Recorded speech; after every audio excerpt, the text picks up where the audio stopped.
problems that we have heard, and we also heard from Archie about many different things that are going on in it. So just to get started, as we heard earlier, the world is agile today, right? There are no two questions about it. Agile agility, business agility, leadership agility, you name it, you can actually add agility at the end of it, and it's relevant, right?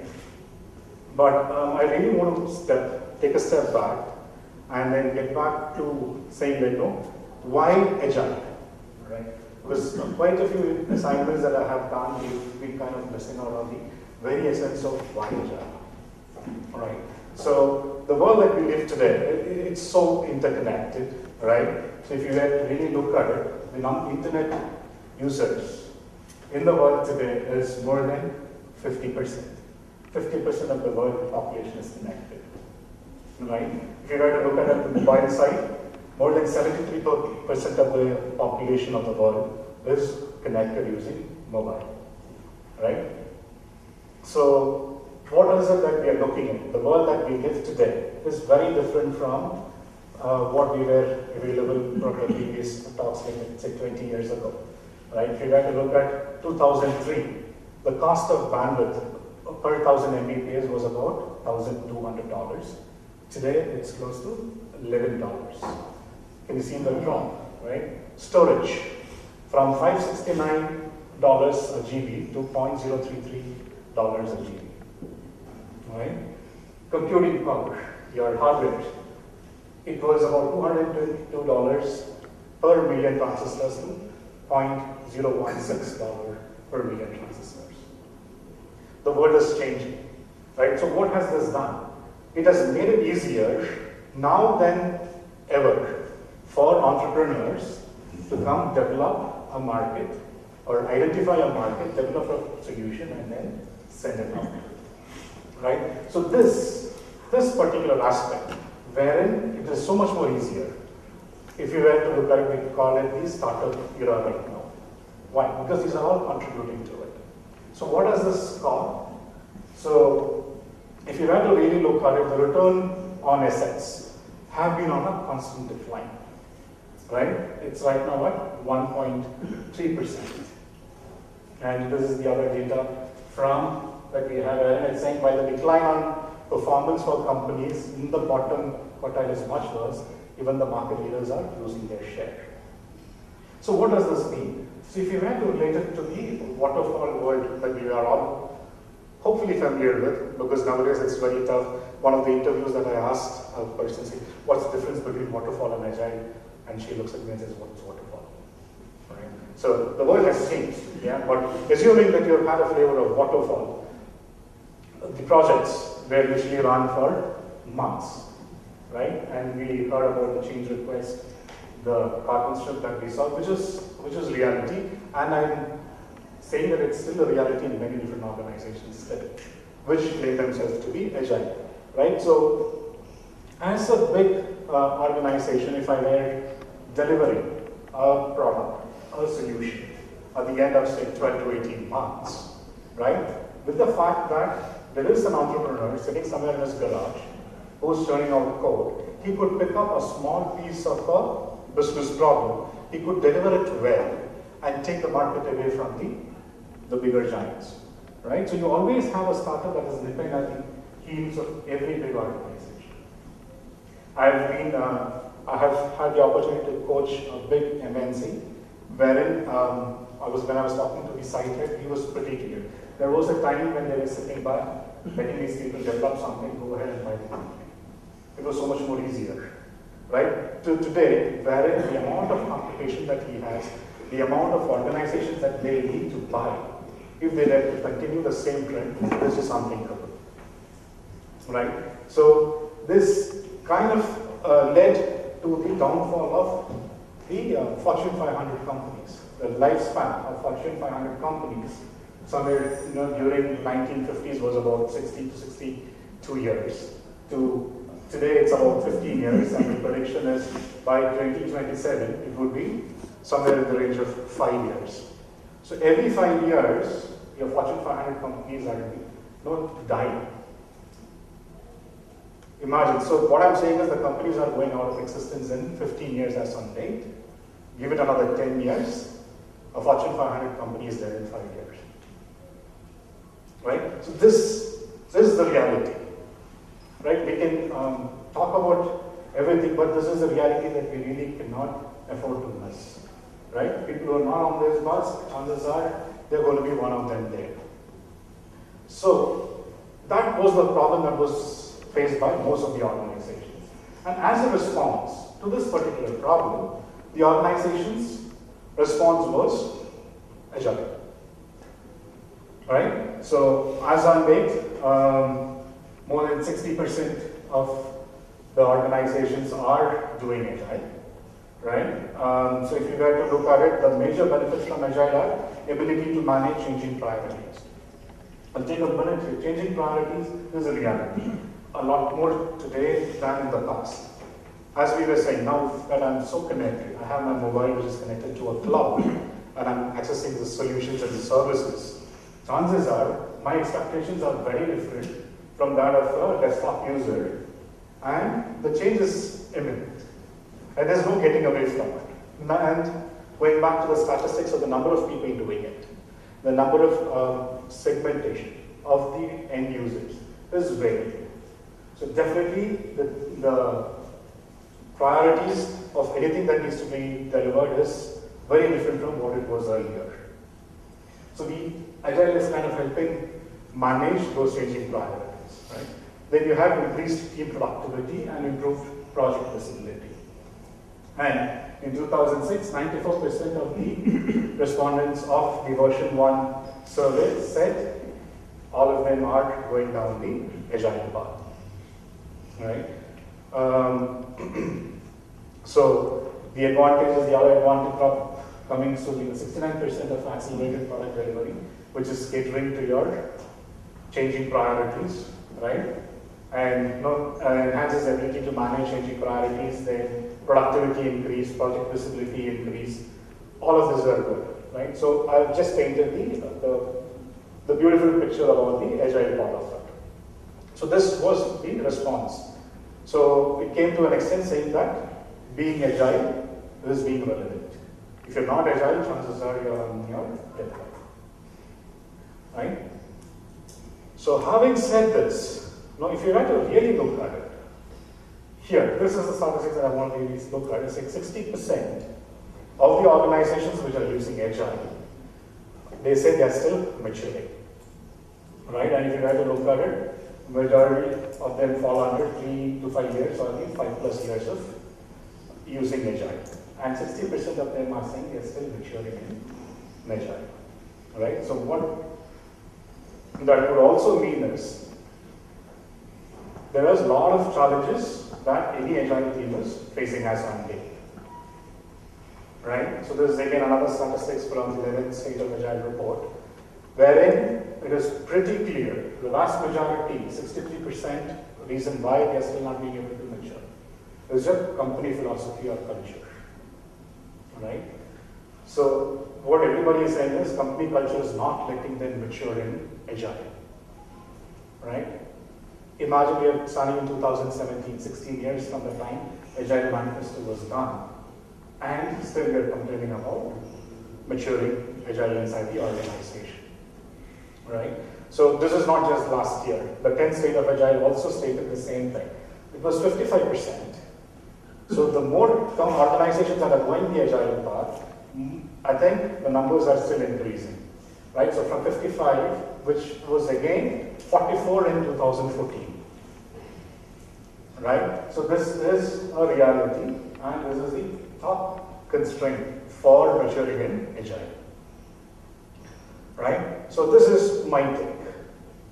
Organizations. When you talk about organizations, I look at them under 3 layers. Right? What I would like to call as the macro layer, the micro layer, and the meta layer. So the macro layer, this is what I'm going to talk about as the most visible layer of the organizations. The things that are very visible. And this is the layer which kind of defines the what and how the work happens. This includes deciding to do Scrum, right? We will do Scrum in so many teams here. The others we're still going to wait on waterfall, let's see how agile works, then we do. But this is the most visible part of your organization. Right? So the next layer that I call the micro layer is the organization, which dictates who and where the work happens. It could be as simple as saying, okay, this part of the work is done in the US, this part of the done in India or any other places. So this is primarily which gives you the structure of your organization itself, right? And the meta layer, which is called as the invisible part of the organization.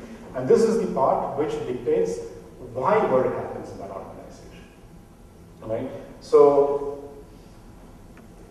what I'm trying to also say here is, before coming here, the meta layer.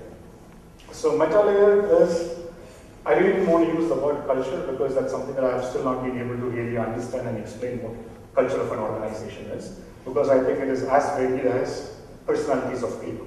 Since no two people can have the same personalities, I strongly believe no two organizations can have same kind of a culture. And it's how difficult to explain personality is, it's as difficult for me to explain the culture.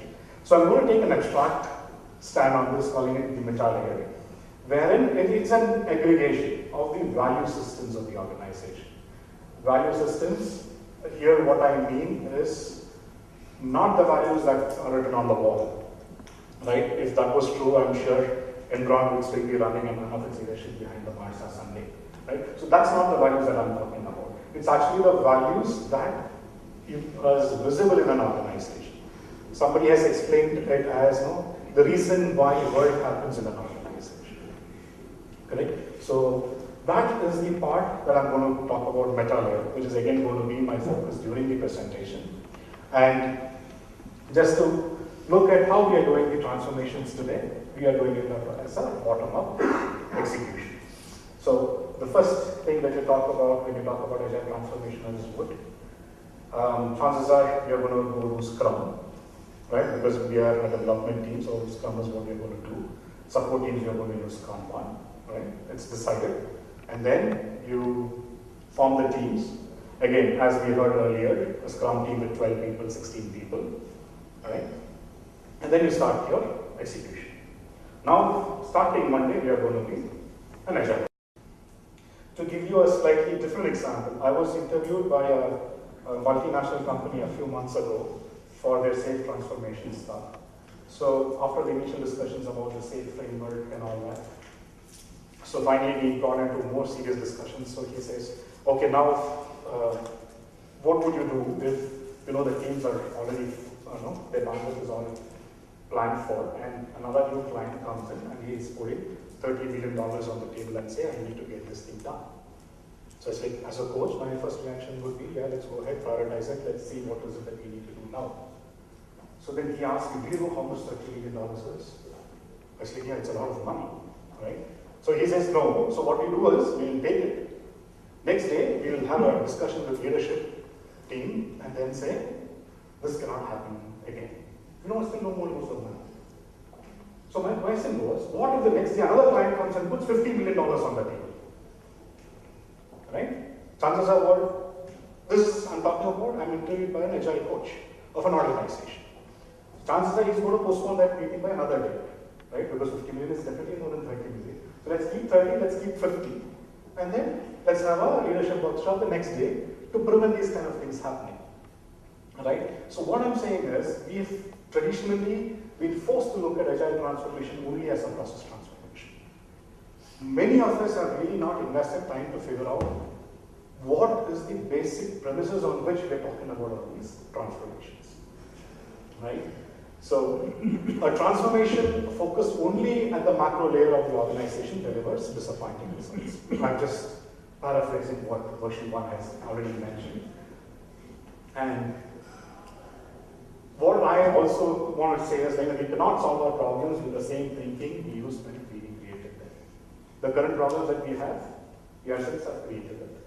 Until and unless we come out of the current thinking, we're definitely not going to change this at all.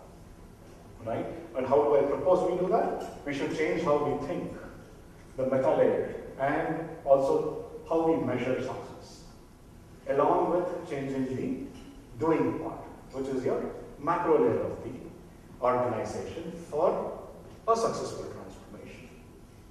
Yeah? So this is what I'm proposing. We'll continue with the bottom-up execution, right? But we also have to have a top-down objective. This has to be a two-pronged approach rather than just a bottom-up execution approach that we are all doing right now. Okay? So, why is the top-down objective really important? So, if you like to look at it, as I was saying earlier, meta layer is the physical manifestation of the underlying values, the why behind the work that happens in an organization. It is also the setting in an environment within which whatever is happening it makes sense, right? Because that's the context about the entire organization's existence and how they exist. Anything that you take out of that context, it just doesn't make sense, right? So, if you want to understand the leadership traits, how are you attracting, retaining, and letting go of talents, right? These are the aspects that I'm really talking about when we come down here. And again, based on this things that we really want to achieve here, is how the measurements are also defined. Because you know the organization is interested in this. So if it's improving your shareholder values, this is one of the key value, or what is important for the organization, chances are your measurements are going to be your quarterly budget reviews, right? How did you do in the NASDAQ or wherever you are listed in. So that becomes your measurement skills. That's the reason I also made a mention saying that until and unless you change what you measure, chances are the transformation is not going to be complete.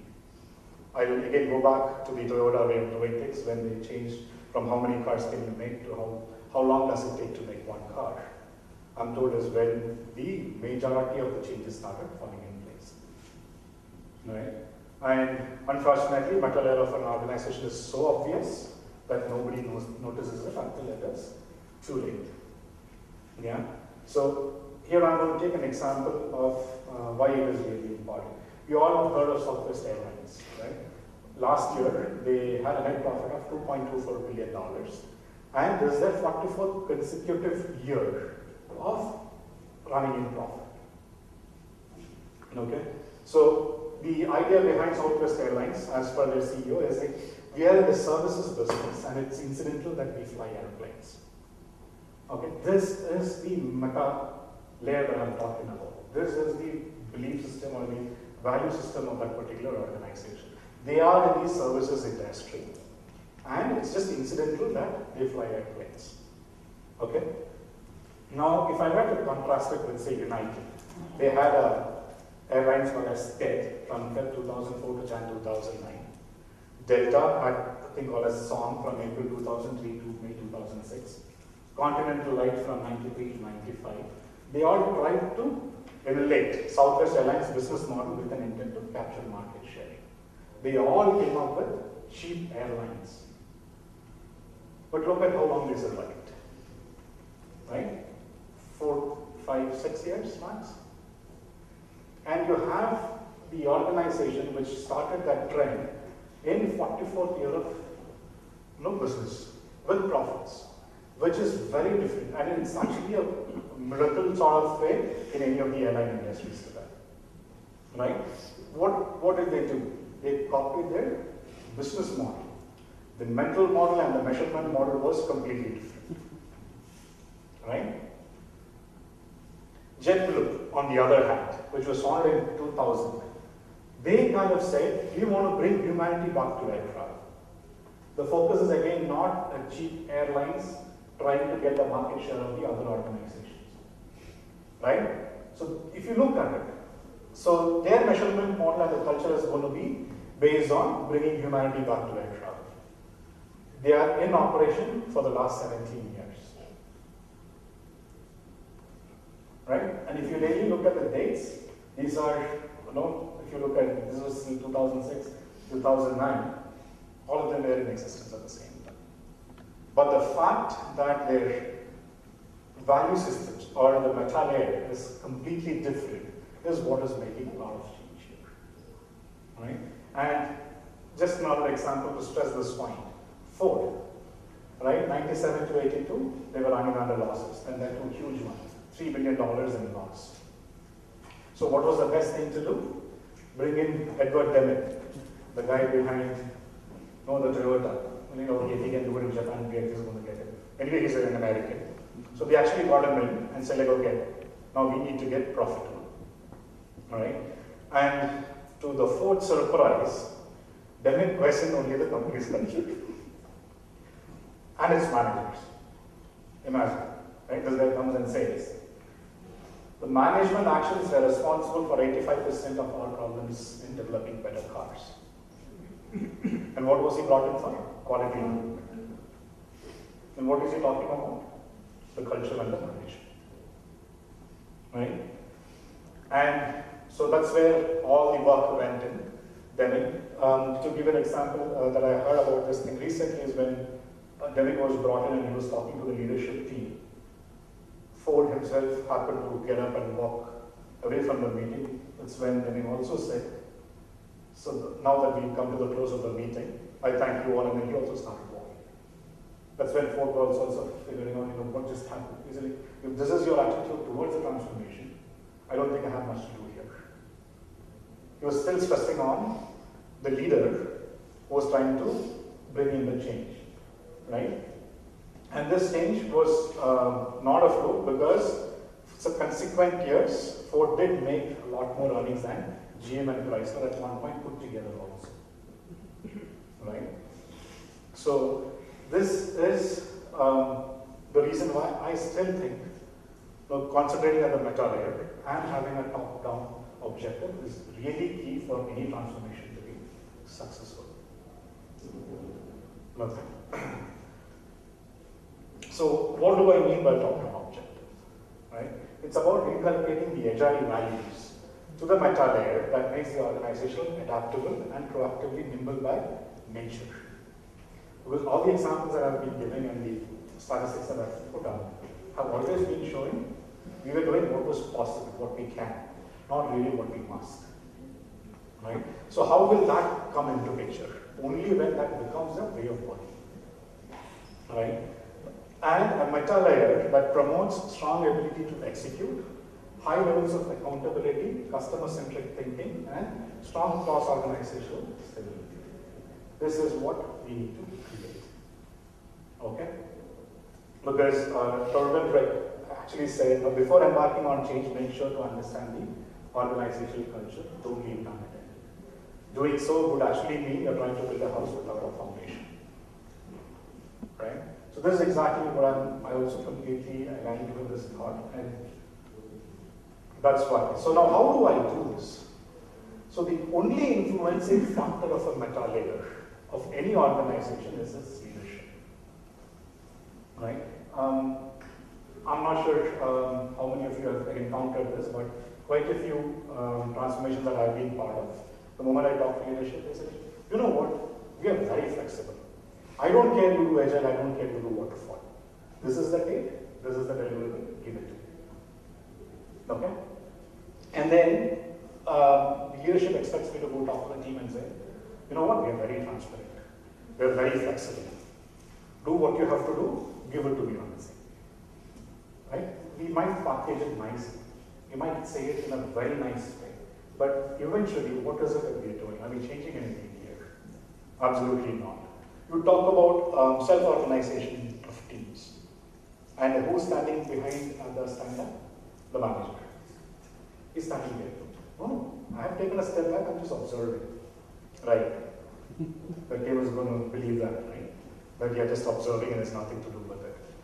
Again, the measurement part of it. What happens? How does a developer measure? Kilolines of code that he writes.